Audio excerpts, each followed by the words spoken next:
The Haunted Garden by Shel St. James. The garden lay hidden, long since abandoned, discovered by chance one early spring day. The ivy grew tangled through black iron fencing, concealing the beauty behind the gate lay. I pushed the door open, the hinges protesting, brushing aside low branches that grew, and stepped on a pathway of moss-covered flagstone, surrounded by flowers in every known hue.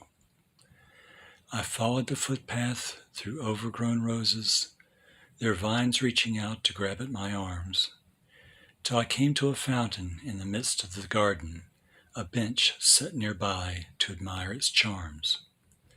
The fountain lay empty, no tumbling waters, no splashing pools for sparrows to play.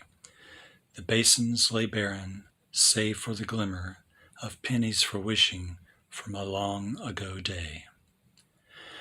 I paused in my ramble to perch on the edge of that wrought-iron bench a century old, when the air seemed to shift, the sun disappearing. On my neck blew a draught, inexplicably cold. I turned up my collar and looked all around me. With a start, I then noticed I wasn't alone. At the edge of the garden, an angel lay weeping, a skillfully carved white statue of stone. A woman regarded the statue before her, her manner of dress from a long ago year.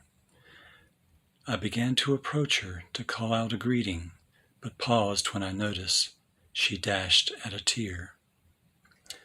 Quietly turning, I retraced my footsteps, granting privacy in her moment of grief, distracted by questions her presence had prompted, but suddenly halted in stunned disbelief.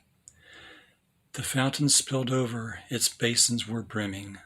The flowers around it had all turned to black. I stood gripped with terror, my heart pounding madly, then gathered my senses and ran the way back. The rainbow of blooms I'd seen as I entered now dripped with the darkest color of night. I reached the front gate and looked over my shoulder, the picture I saw compounding my fright.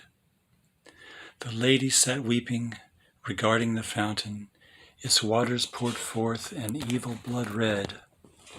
I slipped through the gateway and ran for my home then, my face white with terror, my mind full of dread. Days later, I bravely looked for the garden, resolutely deciding it must be laid bare. Though I searched many hours, I never could find it. Not bloom, fence, or fountain, nothing was there.